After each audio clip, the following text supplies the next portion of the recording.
the Bible is what it is, and it's always been that way. And I think most of the history of the Christian church has understood that, because they haven't been biblicistic or literalists. They've understood the metaphorical nature of Scripture, the symbolic nature of Scripture, and in fact, they revel in it most of the history of the Christian church. And it's just, we need to just rediscover that stuff. I was wondering lost when I heard it call my name. Followed what I know, followed what I was hoping for. All alone to know. Here we go. That's 2 down. We can do this, Adam. We can totally do this. What's up, everybody? This is your second Deconstructionists episode of 2019, and we are just so proud to give you another episode because it is taking everything we have to survive right now. No, I'm so tired. But this is important. It is. And a while back, when John and I were 6 leagues under the sea of life, just drowning, we got a random email. Yeah. And it's Pete Enns. Yeah. And he's like, The good doctor, Peter Enns. "Are you alive, guys? Like, I know. I've got a book coming out. I'd love to chat with you about it." And it was at that moment that John and I realized we are too busy and too getting crushed by life right now, because Pete Enns just had to reach out to us, and it felt like a hug. It did. And a sign. And a kick in the butt. That we have to keep going. We have to keep doing this. Yeah. Because so we're like, we should probably book some interviews now. I was like, oh my gosh. This He's matters. Right. This matters.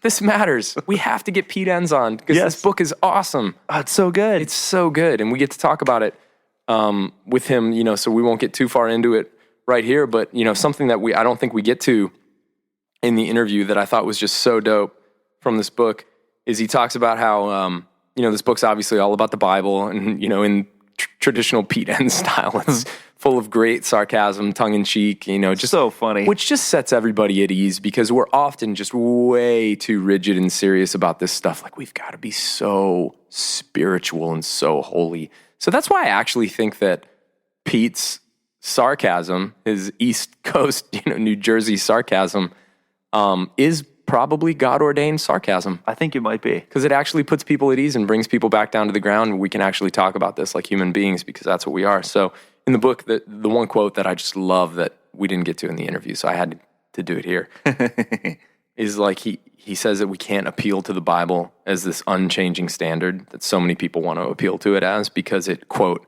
never sits still. Yeah. And he just kind of drops the mic. We can't appeal to the Bible as an unchanging standard because the Bible never sits still, which is a really postmodern Derrida, Caputo, kind of remark. And I just love that there's so much going on in the Bible that we have to deconstruct how we look at it so that we can come back to it with fresh eyes. And that's a freaking good thing. Yeah.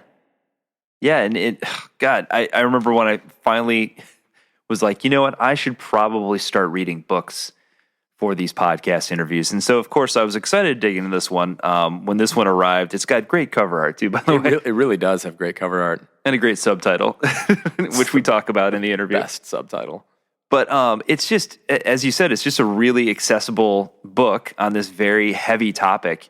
And it's got his usual sense of humor in it. And it's, like the way he breaks it down, like we talk about a little bit about how he digs into like Deuteronomy and some other books of the Bible and really kind of breaks down in a way that anybody can understand. And I always have appreciated that about him, is he doesn't come across like your typical like biblical scholar, which he is.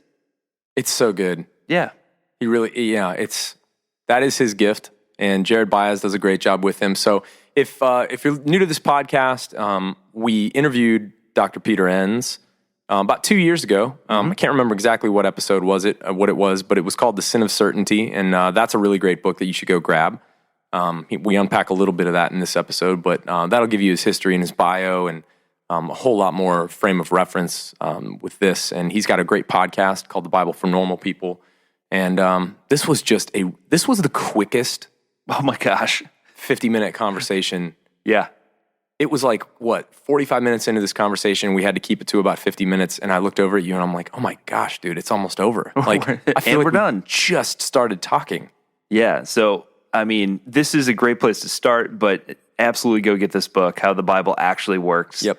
It is definitely worth your time and your money to really dig in much, much deeper than we could have possibly ever had to. I mean, it would have taken 15 podcasts with him. We didn't even have that many questions, and we didn't get to like any of them because it was just content just flowing like wine. Yeah, yeah. So check it out. And again, those of you who are just starting to follow us, check out our prior episode with him. Check out our episode with Jared Bias, his co-host. This past year in 2018 as well. That was a good one. We talked about the Bible on that one too, because we're normal people. We are. So thanks to all our Patreon people. Thanks for everybody that's sticking with us, despite the fact that we're getting kicked in the teeth in 2019. Thank you for your love and support, and even encouraging tweets and texts and emails and things like that. Thank you, thank you, thank you. And without further ado, we should roll out Pete freaking Enns. Overflowing with why you love, why you love.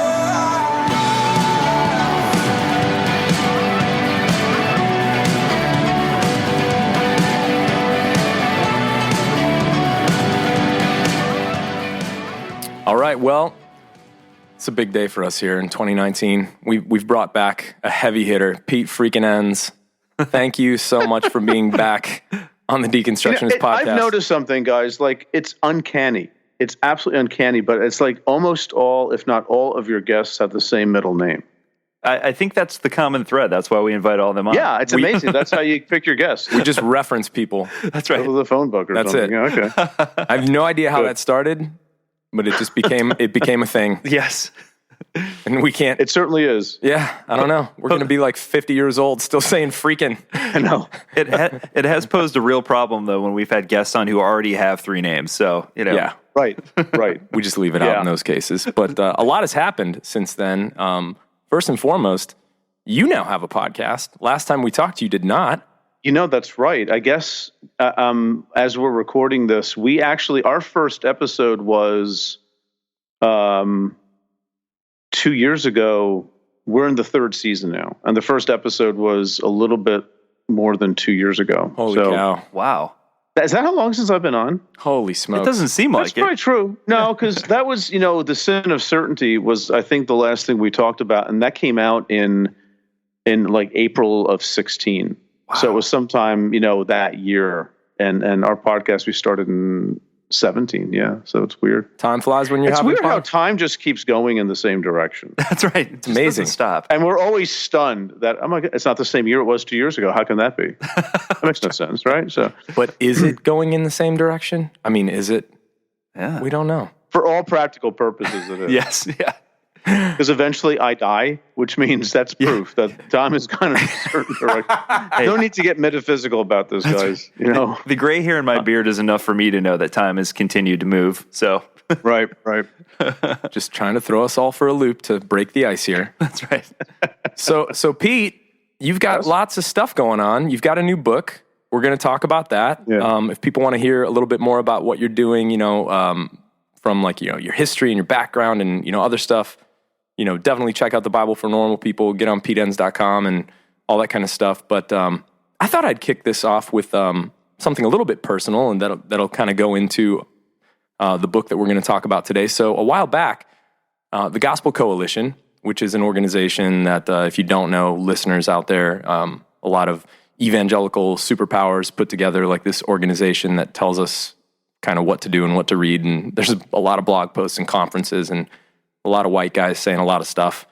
And there was a really interesting post that someone named Alyssa Childers had written that said progressive Christians, which I think all of us on this call right now would probably be lumped into that group, are essentially a click away from atheism. And by the way, that's a really bad thing.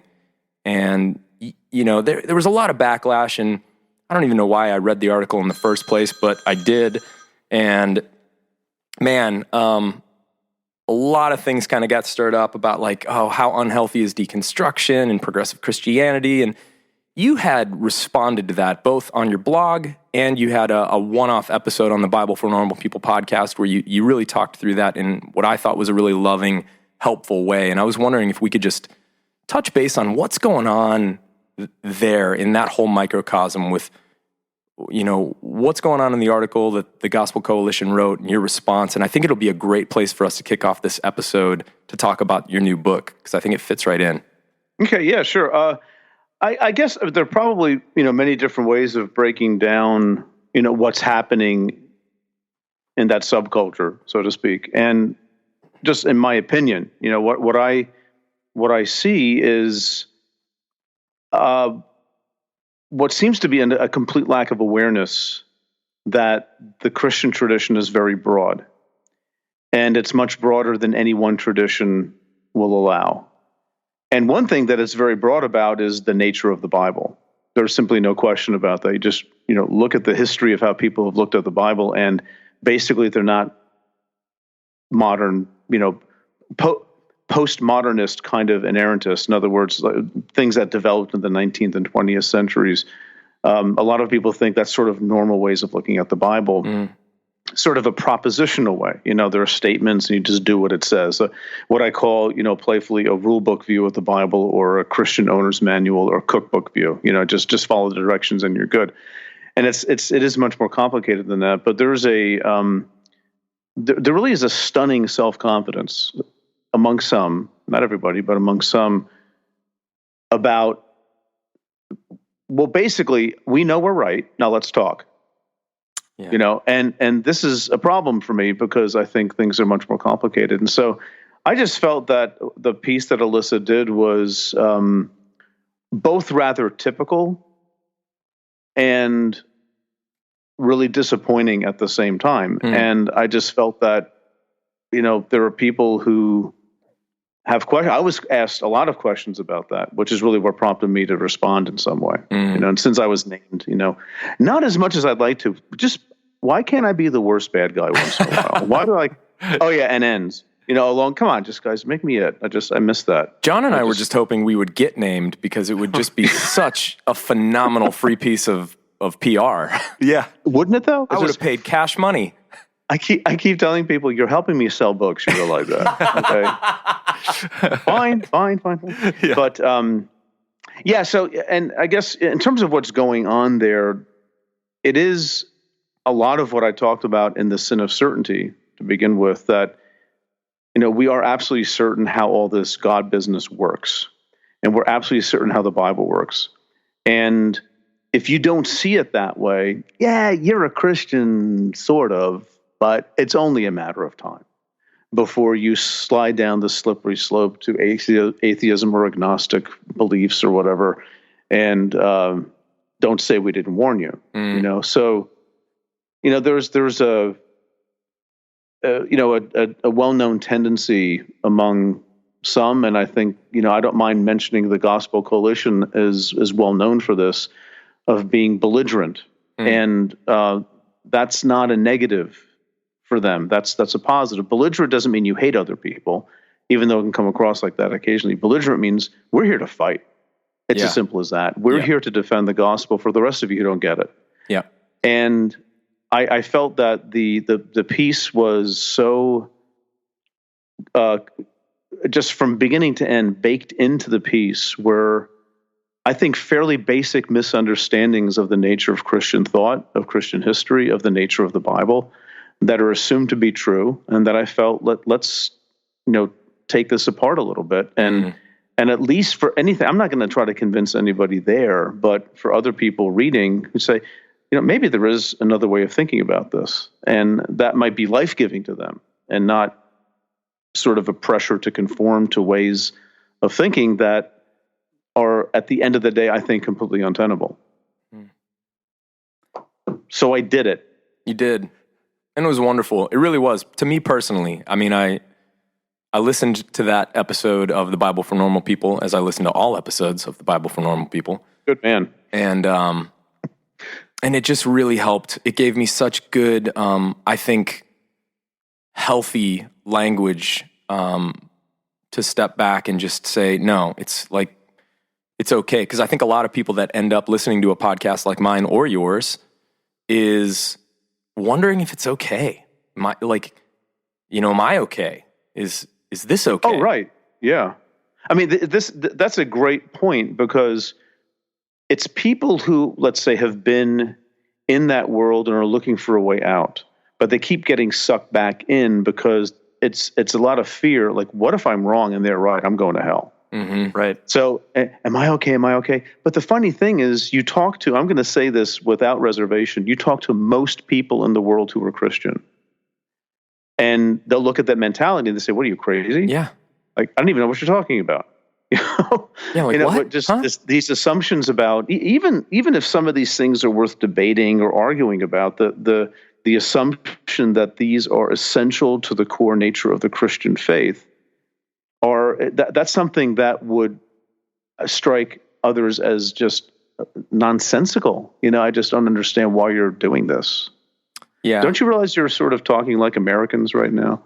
You know what I mean? It's like very particular there's cultural baggage there, and yeah. So yeah, and like most things, I think it really comes down, at least in these kinds of debates, it comes down to, the two questions I've been asking and I talk about all the time. What is the Bible, and what do you do with it? And there are very clear answers that the Gospel Coalition and others that have an affinity with them, they have ways of answering those questions that are very clear, very precise, and non-negotiable. But I just think the Bible is very negotiable, not because it's stupid, but because it's very diverse and it's multi-layered. And if it is God's word, whatever you mean by that, it's got to be far more interesting than what people make it out to be. And what you've kind of done in those questions, what is the Bible and what do we do with it, is you start with, like, the Bible tells me so, the sin of certainty, and there's some, when you ask those questions, there's going to be, built in some deconstructing, not a shameful plug there, just using a word that's familiar to all of us. But then you come to this book that John and I want to ask you a ton of questions about, and you start doing what looks a lot more like, this isn't really deconstruction. I mean, it is, because they always go together, but this is like really constructive. Trying to be, yeah. Yeah, but I mean, the deconstruction is not bad. Just it's always negative. No, it's sometimes you have to really deconstruct carefully, and even if you don't provide the answer right away for then how does it work? Yeah. Like, I mean, here's something that I get a lot, and I totally get this. I know where it's coming from, but Pete, you're doing, a really good job sort of knocking this Bible around and showing us it's no big deal. Well, then how do I know about what I believe? How can I be sure that I'm believing the right things? And what I'm trying to do is say, listen, that maybe running back to that sense of security isn't what you should be doing right now in your faith. Maybe you should be exploring. And all I'm doing is that the way you've been taught the Bible works doesn't seem to be the way it works. And not because I have clever arguments, but because just read it. Just internally, the Bible simply won't allow certain points of view about what the Bible is. They can't survive. There's too much heat. It melts, and the Bible is what it is. And it's always been that way. And I think most of the history of the Christian church has understood that, because they haven't been biblicistic or literalists. They've understood the metaphorical nature of Scripture, the symbolic nature of Scripture, and in fact, they revel in it. Most of the history of the Christian church, and we need to just rediscover that stuff. And the thing is, we're doing it now. I mean, I should speak for myself. I'm doing that decidedly from a modernist point of view. This is sort of weird because modernists are known for sort of, analytical black and white thinking and all that kind of stuff. And I'm very much into that, but it's actually my study of the Bible academically within that world that has helped me see that it only goes so far. And there is a need for what some people call like a second naivete, going back to the Bible and trying to read it as if you don't know anything, but still realizing you can't go back to fundamentalism. That's not going to work. Right. So, I think there's so much that can be talked about here, and there are so many people, just, Jared and I, on the podcast, we keep coming across them who are asking all exactly the same questions. They just don't know it. Yep. They think they're alone. Like, are you kidding me? Are you kidding me? No way. To use your phrase, no freaking way. No freaking way. Okay, did I do that right? Okay. It was better. Perfect. It was I haven't better. said that word since junior high school, so I don't really better, know if actually. I'm saying it right. So, yeah. Well, Adam's bringing it back. So, Yeah. oh, good. man. Well, one of the things I love about your new book, how the Bible actually works, is you take a different approach, and you talk about that at the very beginning of the book, where it's a little different than your prior book. So, what was your goal in this book in particular that makes it a little different than your previous works?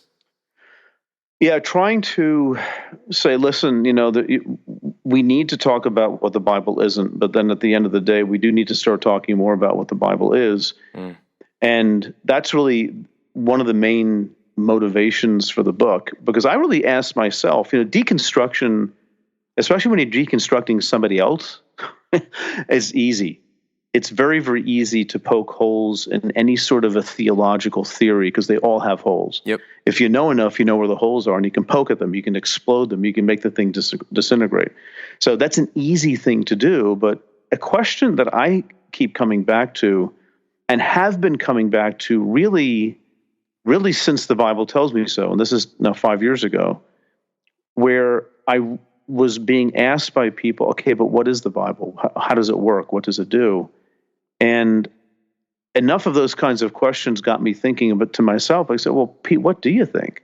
Like, how would you actually articulate in your own mind, what is the Bible? How does it work? Not what it isn't. That's relatively easy, and you've done that. You don't have to keep doing it. You can return to it, but you don't have to write other books saying, here's what's wrong with the Bible. Actually, it's not what's wrong with the Bible, it's what's wrong with how people think of it. That's really the issue that I keep hammering home. But, okay, here's what's wrong, but here's maybe a way of thinking about the Bible that will, again, be life-giving and encouraging to people without having to, paper over things or make believe things aren't all that problematic. And that's why, I focus on three things that I see. I use a term that are baked into the Bible that you can't avoid, that are usually considered to be problems in conservative circles. Namely, the Bible is very ancient, which means it's obscure and out of touch with our reality. It's ancient. It's also ambiguous. It's actually not clear. How dare you say that? Yeah, no, I'm sorry. Pick something you think is clear, and we'll talk about why it's not clear. Okay? And the other is that it's diverse. You have different points of view expressed in this collection of writings that span, let's say for argument's sake, about 1,000 years. And this is the Bible we have, and these are these nagging problems we keep having to try to explain away in apologetics. But in fact, these are the things that really make the Bible worth reading, as far as I'm concerned. They're good things because they're showing us something about what we should expect from the Bible. Namely, a book you're going to have to work at. It's not just going to hand you answers. You're going to have to think about it. You're going to have to live. You're going to have to experience. And the big word for that is wisdom. Right? So it's a book of wisdom, not a book just of handing us answers like a helicopter parent or something like that. Yeah, and you talk about that just a little bit. I loved the three words that you kind of pitted your words against. You talk about a lot of people want the Bible to be clear, holy, and perfect.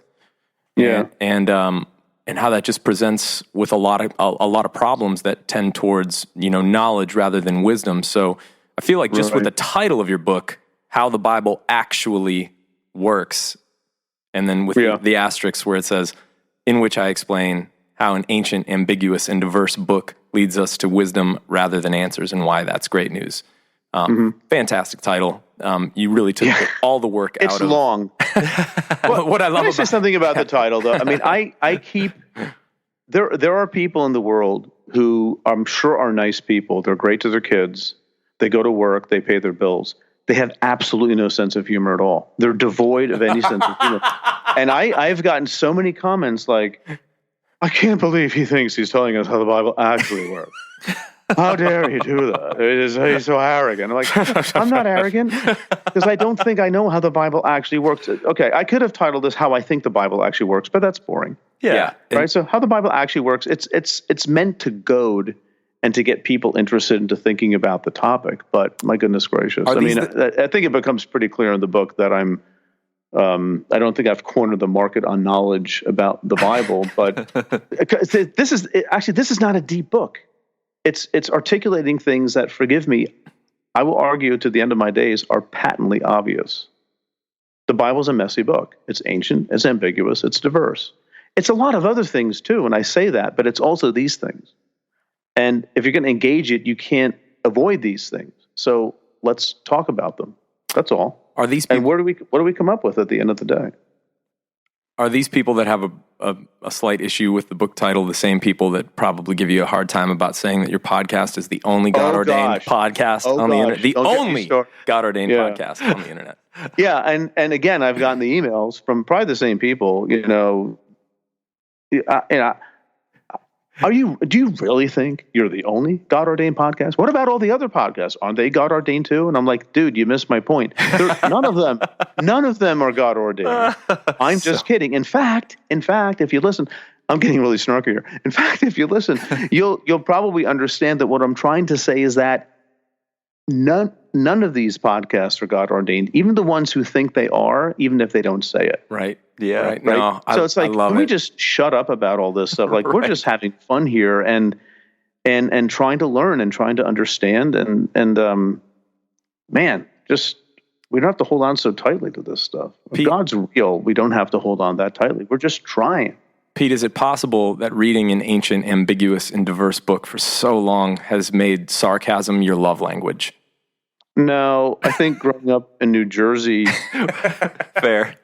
I'd love to blame everything on my academic career, but I can't do that. So, it's just my way, you know, and I'm actually much better at it than I used to be. I used to be more annoying than I am now, but, so I will die a lonely man, but that's okay. Hey, not me. But let's keep digging into this title because you're right. It's catchy. What people, it's going to make people like my dad, who isn't really familiar with your work. He just got the Sin of Certainty, and he's kind of exploring some of this stuff. I think the way you start off this book, even the way you title it, really appeals to people like this. And I love how you started off the book by talking about how a lot of us have used the Bible to try to figure out how to raise our kids and why that's problematic. What do you mean? What point are you making there? Because it seems like you're really getting your finger on the nerve center that reveals how many people view the Bible in a certain way and what they hope to get out of the Bible and why that's the issue.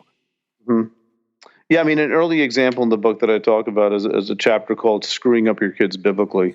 Yes. And I, again, thinking about what do I want to write about, I said, well, I was a horrible parent. Let's write about that. So, Oh, gosh. you'll have to ask my kids whether that's true or not. But you see, the point is that here's something very important in the lives of many people, those who have children, like how to raise them. And for many Christians, it's like, well, I need to raise them biblically. And all I did was look through some passages in the Bible about raising kids biblically. If you're going to treat the Bible as a rule book, let's see what the rule book says. And it says contradictory things and some things that are just plain immoral. I will not stone my rebellious teenager. I won't bring him to the elders of the city, like in Deuteronomy. And, if he just doesn't fall into line, if he's a drunkard and all this kind of stuff, basically you just got to kill him. Right. And I mean, I know enough about that topic that it's entirely likely that the author of Deuteronomy himself didn't intend to be understood here as you need to do this. But it's more rhetorical in a first millennium context, not to get into any of that sort of stuff, but that's irrelevant. The point is that normal people who live today read the Bible as a propositional book. Now, they'll never do that. Good for them. I mean, civilized societies were created so we don't do this sort of thing, right? But but still, the assumption of how the Bible should act more or less like a rule book, unless it's impossible to, I think is really undervaluing the Bible. I think these texts are, like that example, that's an ancient way of thinking. Well, we don't think that way. And we just have to say, okay, I don't think that way. I'm not doing that. But it's the Bible. I don't care. I'm not doing that, right? I'm not going to hold slaves, right? I'm not going to treat my virgin daughter as my property, right? I'm going to try to pay attention to just the movement of the Bible itself, where there already is, let's say, progress in many areas within the pages of the Old Testament and also with the pages of the Old Testament. And I'm going to take that trajectory, that movement very, very seriously and say, how can I be a part of that stream? And it's not that I'm inventing something 2,000 years after Jesus. It's like this is the entire history of the church, has been taking trajectories and thinking freshly and differently about these ancient texts. Because if you're living any time after about the year, let's say for argument's sake, 100 or 125 CE, if you're living like anywhere from like 100 years out after Jesus or something like that, you're living in a world that's so different from the world of the Old Testament writers and becoming very different from the world of first century Palestine, because Jews don't live there anymore. They flew the coop in AD 70 when the temple was destroyed. It's like it's a different world. So you're encountering things in the year 150 or 200 or 400 or 800 or 1,000 or 1,500. You're encountering scenarios that the biblical writers could not have imagined. Absolutely impossible. You're living in a world they cannot touch down with. And so the burden is on us, or the privilege is on us to think about how to, as others have said, match the horizons of this ancient text and a modern world that the writers of this ancient text never imagined. What do you do with that? That's called theology. That's all that is. And that's really, in a way, what I'm saying is that let's do theology. By the way, the Bible's already doing it. The Bible's already thinking creatively about ancient contexts for new moments in this story of Israel and certainly with the gospel with Jesus. So I started by talking about something that people can relate to. I love it. Raising your kids and how the Bible, you can't corral it. 'Cause time's not wasted when it's wasted on you.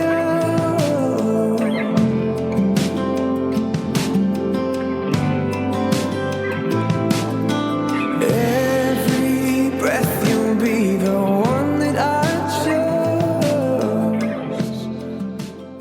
I love that. I love how you bring that point up time and again throughout your book, that the Bible is this living, breathing document, not just this stagnant thing that's relegated to history, but rather something that we have to engage with and reinterpret, in light of our current, situation. So, and I mean, not to mince words, but and I would put it the same way you just did, something that we have to work through.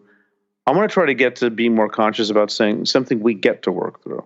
Yeah, it's good. yeah, Right? It's not a negative. It's not like, oh, gee, I wish we had this perfect text. I guess we don't. I guess we have to work through it now. It's like, no, this is the cultivating of the spiritual life to do this, right? And that's why I say in the title, all this is good news, because it's actually bringing us to maturity as we think about the nature of our faith and what God is like and what it means to follow Jesus in the world that we live in, which is not scripted.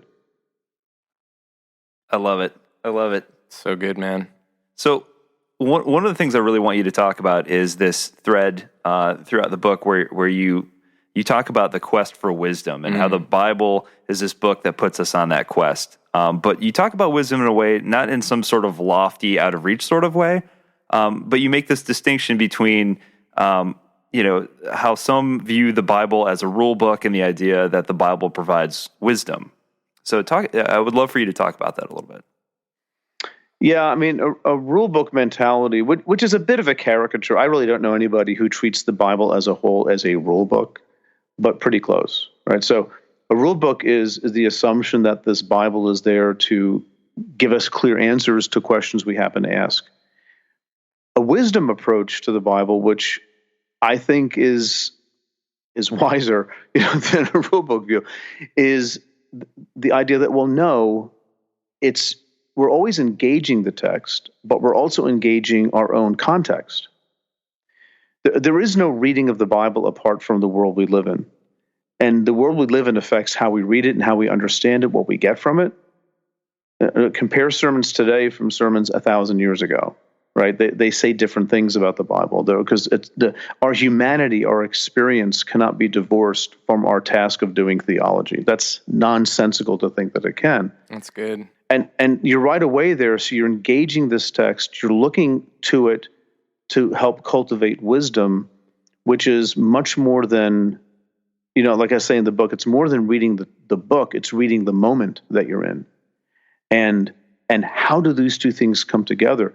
Those answers are rarely, if ever, laid out plain and simple in the Bible. You have to think about it. If you're in favor of like earth care, reducing the carbon footprint, I wholeheartedly, completely agree. Those are right and holy and just and good. And I even say, I think God wants that. I didn't get that from the Bible. Yeah, you can, if you need to, you can go to Genesis 1 about creation's good and all that kind of stuff. That's still not telling you what to do, right? It's not telling you what to do. And we're not stewards over creation. We're masters over creation, according to Genesis 1. We have a kingly role. That's what it means to be made in God's image. You rule creation in God's stead. God's up in the heavens someplace. You're down here ruling. And, ruling benevolently, of course, so it could imply things like caring for the earth. But if you think, ecology is part of the expression of the biblical worldview, I don't think that's true. At best, you might get a whiff of it in a few verses if you twist them in certain ways. Right. Right. So, but the thing is that I think that God does care, and I've just reimagined God, and I use that word a lot too in the book. And I don't mind using it. I've just reimagined God because my context and my hopefully spiritual connection with the Creator and this wonderful tradition we have, which is not just the Bible, but 2,000 years after that, of thinking, of exploring, of pondering, all those things are at my disposal, not to mention the community of faith that you might be a part of, and having wise people around you already who are showing you ways of thinking about things. All those things are good things, and I think at the end of the day, ultimately inevitable. I don't know how else to do this. Yeah. I can't just go to an index and say, here, do this in this situation. I don't know. Maybe you guys can, but I can't. Well, I can. And do. Whenever I need to. Yeah. Whenever it's convenient. No, this is, it's a lot more difficult though, isn't it? It's a lot more difficult to call people to the stream or the path of wisdom instead of claim to be a God-ordained authority and just tell people what to do. It's just a lot. It's a lot harder. One sounds like you're telling people how it all should be, and the other sounds more like an invitation. It doesn't sell as well.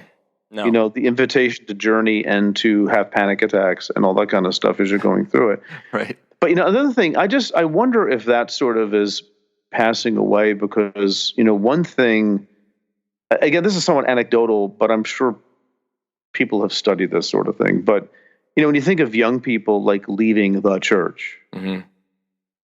but I also see people yearning for a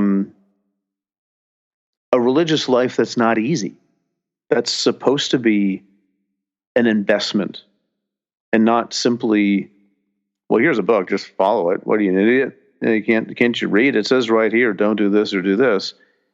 That's unsatisfying because it doesn't grab you deep down in your soul. It's more just a transaction that you have to complete, right? But the way of wisdom is a deep down thing, and it is a path, absolutely, that you're going to say to yourself, I'm not sure if I'm doing the right thing. Well, you know what? Keep going, and you'll find out, right? But what if I'm wrong? Yeah, what if you're wrong? Well, what will God think? Well, do you have kids? Do they make mistakes? Are they trying their best? Are they sometimes a little bit misbehaved, but they're trying their best? I mean, what do you think of them? Are you going to throw them into outer darkness? Or is this what's happening here? Or are you just going to just understand and love them for what they are? A lot of this has to do with motives, I think. Just what is our disposition? Why are we even talking about God? Why are we even reading the Bible at all? Yeah. And if it's to cultivate, that terrible term, but cultivate a relationship with the Creator, you're going to have these moments, like in any relationship, of uncertainty, of like, oh, I didn't expect that, but it's okay. You stick with it, right? Rather than just this cold, rather legal transaction, which is how many people are raised. And that's why, that's definitely one reason why people leave the church. And I don't blame them. You're really touching on something that I think is underneath all of this that I relate to very deeply to. As a recovering fundamentalist, somebody that was raised in the way that you contrast in your book is seeing the Bible as perfect, clear, and holy, and needing it to be a rule book, needing it to give me knowledge and not wisdom. When I look underneath that, and actually we talked about this a little bit with Jared in a different way when he was on our podcast recently.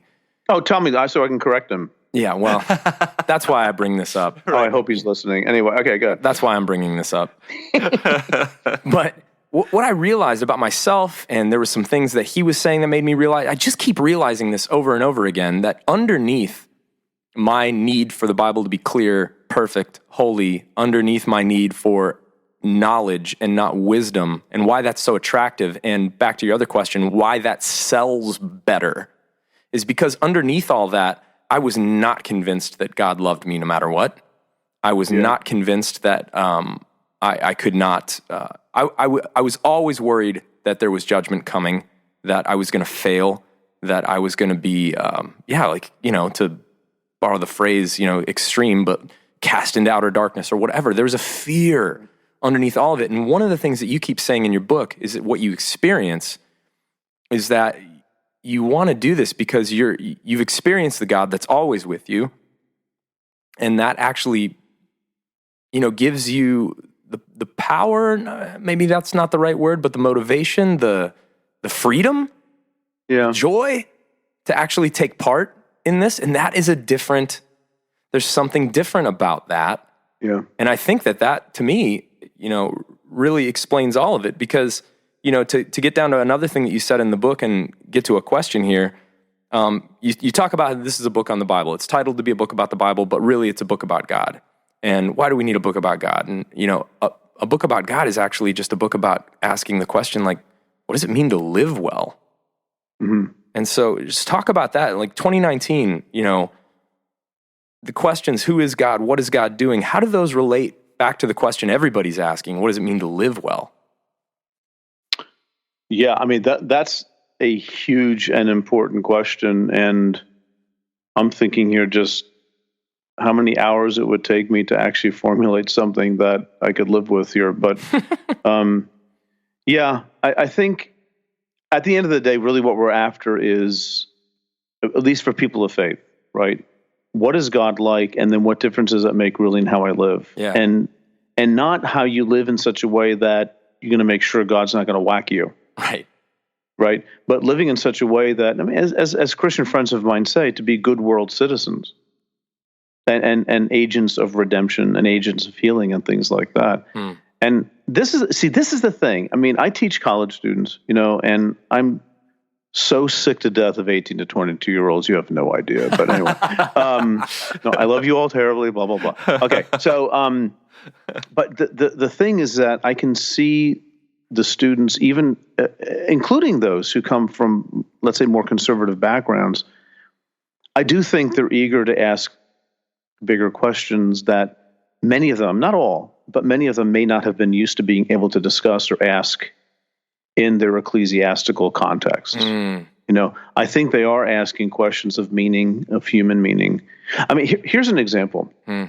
A few years ago, a student at Eastern came out as gay and chose to do so on social media.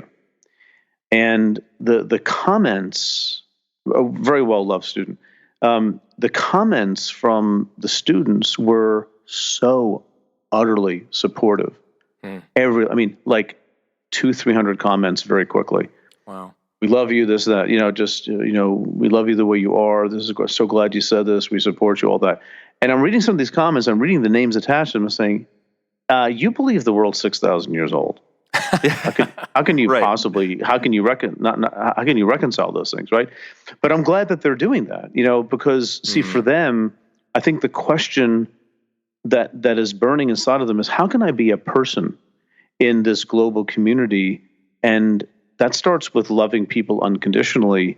And my own points of view are going to be not the most important thing that I talk about. In other words, the community of faith means more to them than doctrinal rightness, right? And I'm not saying there's no room for discussing doctrine and whether some things are right or wrong. Of course, that's part of the history of the Christian tradition too. Sure. But that's not their center of gravity.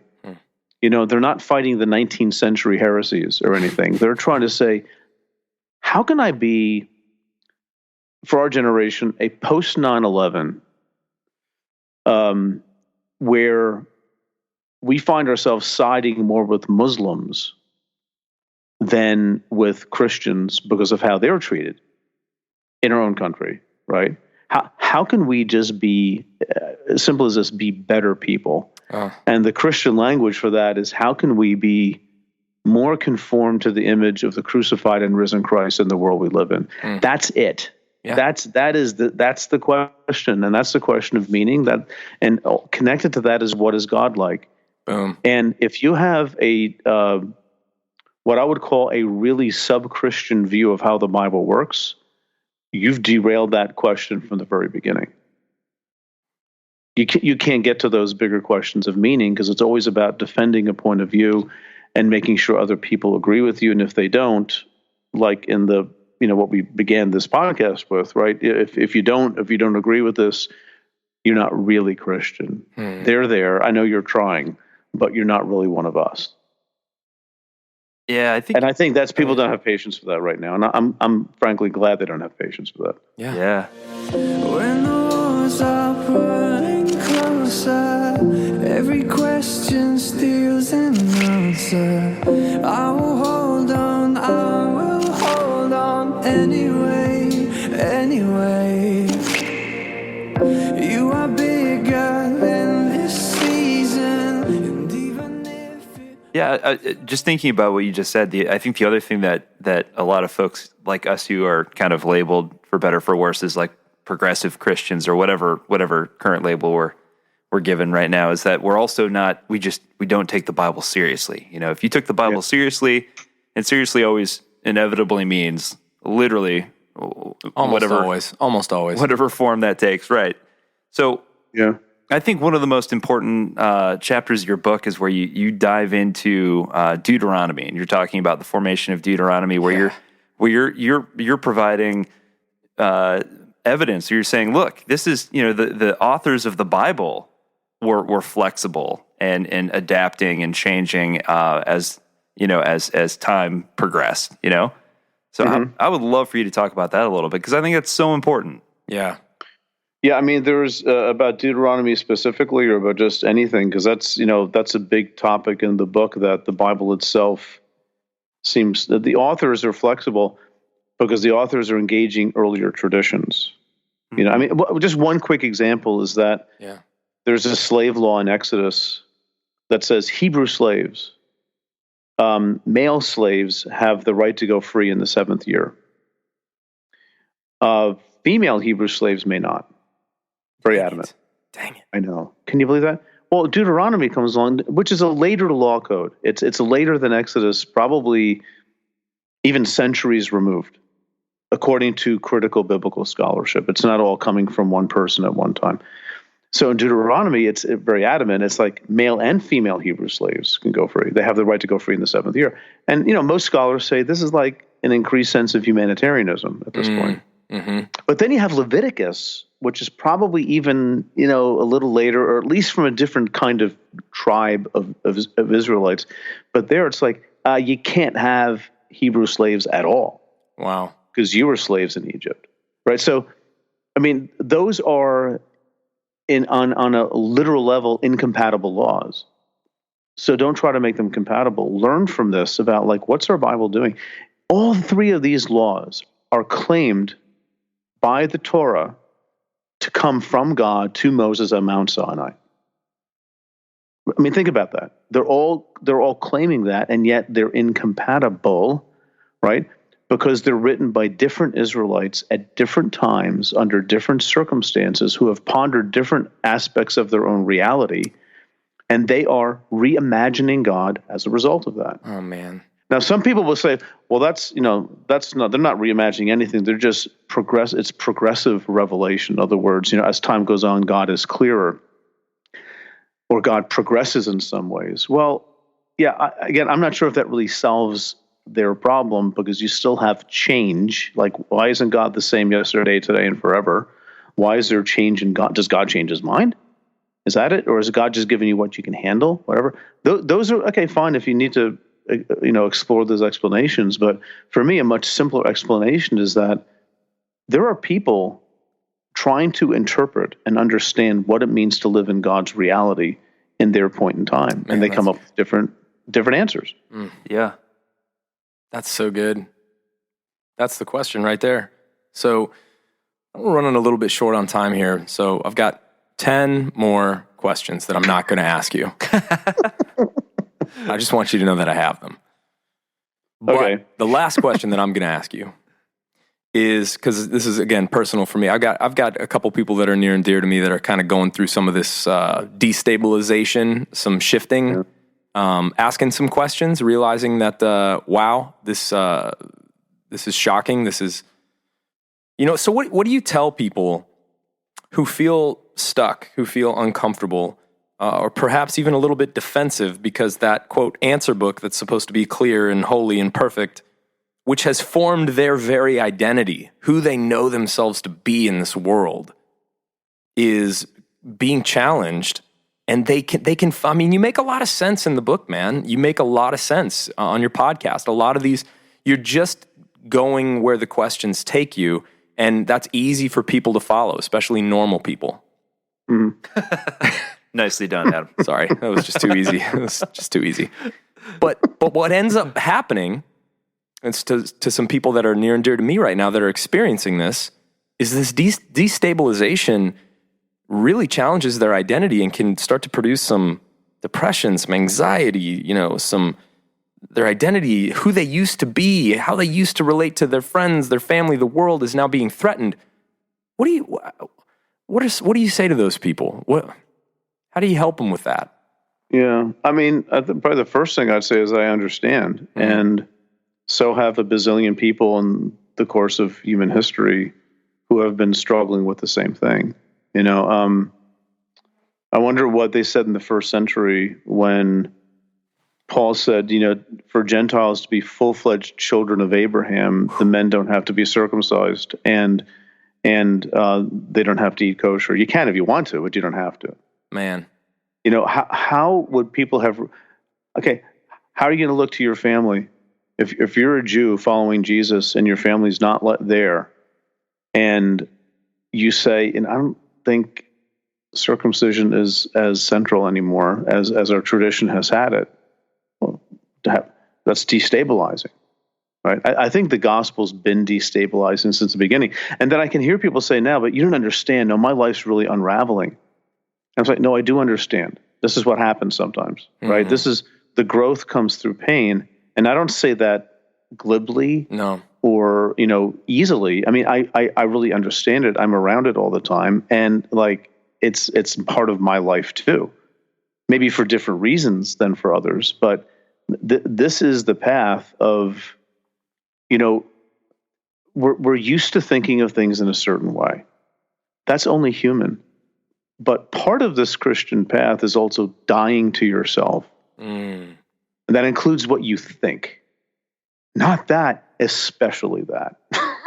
And letting go of that and not, relieving yourself of the pressure of having to maintain something, because if you don't, then where will I go and what will I think? At that point, your faith is in your theology, not sort of nakedly in God, where maybe you get to learn about God differently, or expanding your thinking and expanding your humanity like we were talking about before. But I mean, I understand that's not an easy thing to tell somebody who's suffering and struggling. Maybe just understanding and trying to impress upon them the normalcy of this process, that this is, read the Psalms. Just read the lament Psalms. Like, this is an old problem of people's lives becoming so deconstructed by reality that they don't know what to think about God anymore. Read Psalm 73, read Psalm 10.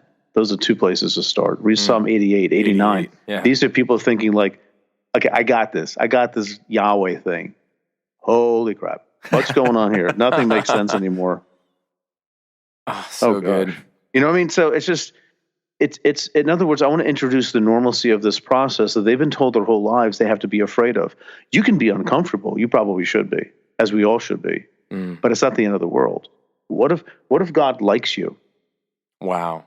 We always say God loves you. Forget that. What if God actually is like rooting for you and is not waiting for you to make the right intellectual decision, but understands your struggle and says, I've struggled too, the whole Jesus thing, right? Wow. And I understand what that means. It's just, it opens up a freedom of a deeper reality that the older way that they're leaving, it gave them a comfort, but it was a false sense of comfort. And there are bigger and better things waiting, and you can get there, especially with the help of other people who get it. That's so good, man. Thank you. I was going to ask a question, but it would just completely devalue what you just said. So sometimes you got to know when to hold them and when to fold them. We're just going to earmark that. What are you doing in 2 years, Pete? What are you doing 2 years from today? Yeah. Yeah, exactly.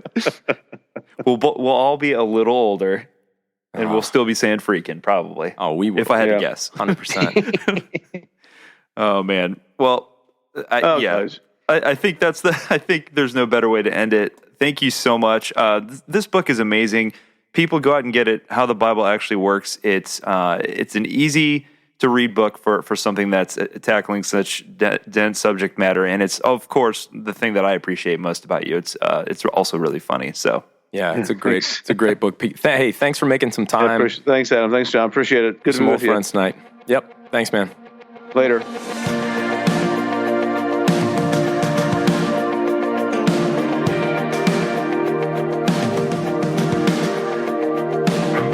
You hold the seasons, they're in your hands. You breathe out creation. How in the world is that conversation over already? I mean, how did that happen? I don't know. I mean, this book is so dense for only being, it's not super long. What, a couple hundred pages, maybe? Yeah, but like, There's so much to cover in there, though. a light couple hundred pages. Like, this is a well-paced, fun to read, jammed with content book. Yeah, and he breaks it down. I love the way he kind of breaks it down into like almost like 3 sections, right? So we talk a little bit about it, during the interview, and also like it's in his subtitle. So like the fact that the Bible is ancient, ambiguous, and diverse, and then he goes into what he means by each of those 3 things, and really sets the book up for like really what his premise is. Yeah. And it's really interesting, and things that we take for granted, like the ancient part, he puts it in perspective in the book. I think it's so fascinating the way he does it. He's like, look, like the distance from then till now, like when some of the last books of the Bible were written until now, Right. is like, and he puts it in perspective, and you're just like, wow, this thing really is quite old. Oh, it's crazy. You mean like the difference between like when some of the earlier like books of the law were written, like the Torah, Yeah. to all the way up to like some of like when the prophets stuff were written, or like when some of those other books were written. It's like thousands of years. Yeah, this wasn't all written in the course of a year by the same person or even persons, people, And then like, yeah, the New Testament. You know what I love about what he draws out in this book that's just important to me right now. This is something that I'm learning how to put language to and process. So I'm going to make a couple leaps here. You're going to have to stay with me. Is a book about the Bible, which, Rob Bell released a book about the Bible, was that like a year and a half ago or something? Yeah. Something like that. And became like a New York Times bestseller. Mm-hmm. Similar, very long subtitle. Right. It's becoming like a thing. But here's the deal. Like a book about the Bible that is going to become a popular, widely read book in 2019 is odd to me because A book about the Bible is not something that you would expect people to want to pick up and read, and yet they do, because a book about the Bible is actually a book about God, whatever your thoughts are on God. And a book about God is actually a book about the question, what does it mean to live? How do you live well? Because any question about God, as Tillich would say, this is the jump that, stay with me. Faith, or, God as a category, whatever, I'm using air quotes, God, is really just, what are the matters of ultimate concern in life? What, or even more simply put, what matters? Anytime you're talking about what actually matters, you are talking about God, in my opinion. I mean, I really think you can make that jump. So a book about the Bible is a book about God, which is a book about living, which is a book about what matters. And this is we need this. It's an invitation. Yeah. We've got to do this stuff together, man. And we need people like Pete to take us to these places where we remember, like, oh my gosh, I get to participate in this. Yeah. Which means we should be in community. Absolutely. Which we talked about on last week's episode. The importance of community. We're saving the world here, John. One podcast at a time. We are saving the world. But no, I think that's a great point. And I think the whole theme of this book is just, that the Bible is this active, living, breathing document or collection of documents that we're meant to engage with. Mm-hmm. And that not only is it an acceptable practice, and it's not like some sort of evil, like, negligent thing that you're partaking in, but it's actually part of the whole deal. It's amazing. We should be doing this. Yeah. It's an act of part of your life of faith is to engage and view and read the Bible and adapt it to what we're going through now, currently. Right. What is the Bible saying to me now? Right. And to so many people that, even that language, like life of faith and like all this kind of stuff, if you're going through deconstruction or you've gone through it, like some of that stuff can just feel really uncomfortable again for all kinds of new reasons. Like, I don't know how to do that anymore, or that's my old life, or, that makes me feel like my mom's looking over my shoulder like she used to, or, whatever it is. But at the end of the day, I think the point that I just want to keep making is if you want to talk about what matters, then you're talking about faith. You're talking about life. You're talking about God, no matter what that ends up looking like. So we got to do that. Yeah. Because we're doing this. Yeah. Yeah. You know what I just realized? What?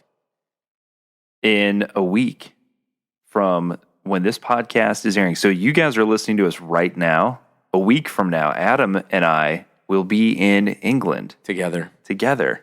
Drinking fine ales. That's right. And eating mutton. Yes.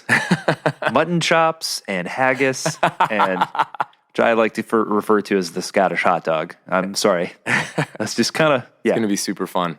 Yeah, so I know we mentioned this in the last podcast, but if any of you listeners out there are from the London area or Edinburgh, we will be, we'll put it out there on social media. Totally. But, like dates and stuff and like where we are. But we'd love at least for one night in both places to meet up with some of you, because who knows when we'll get the chance to do that again.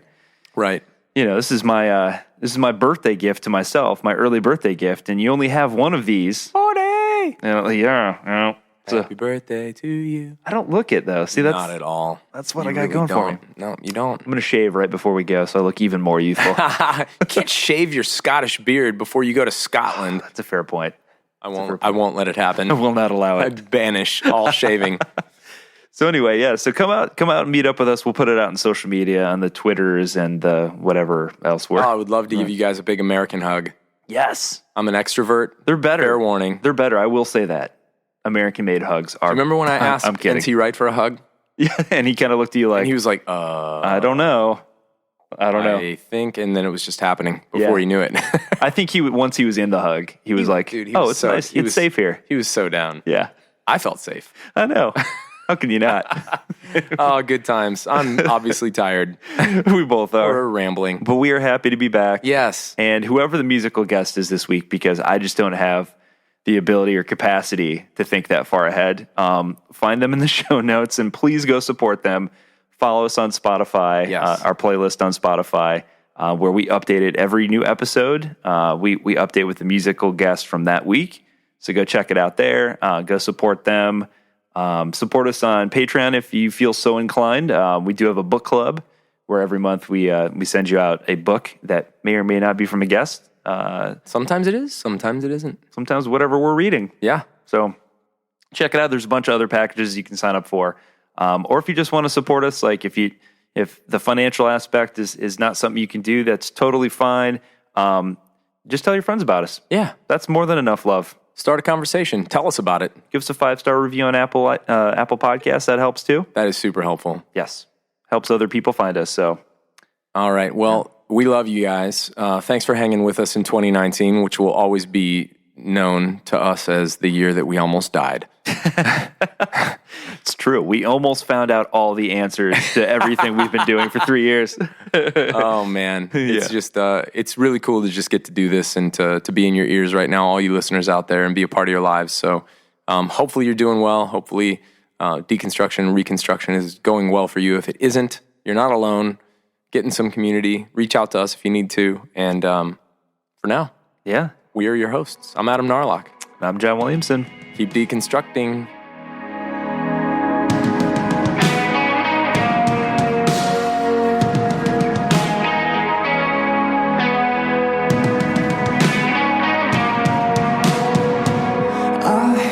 I hear a holy symphony.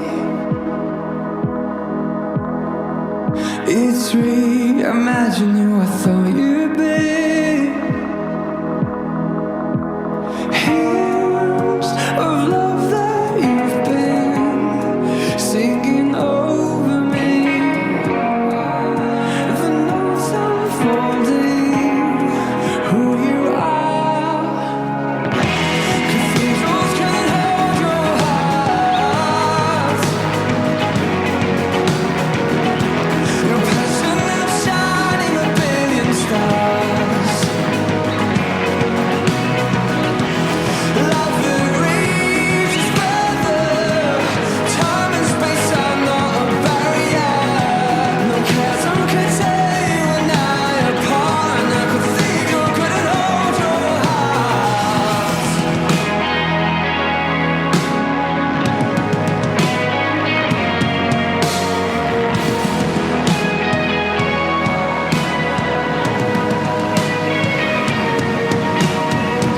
I hear a sacred harmony. It's redefining my reality.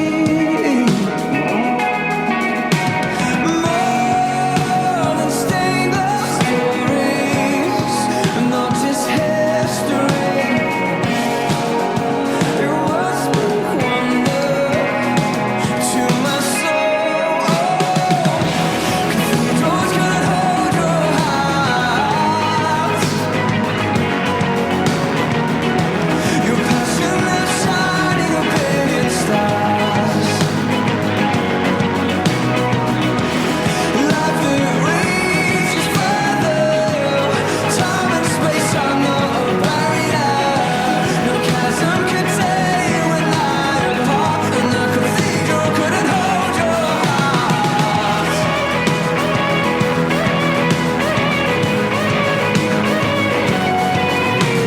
Kindness never ending, held within the Savior's hands. The borders are collapsing. Nothing could restrain your love. Kindness never ending, held within the Savior's hands.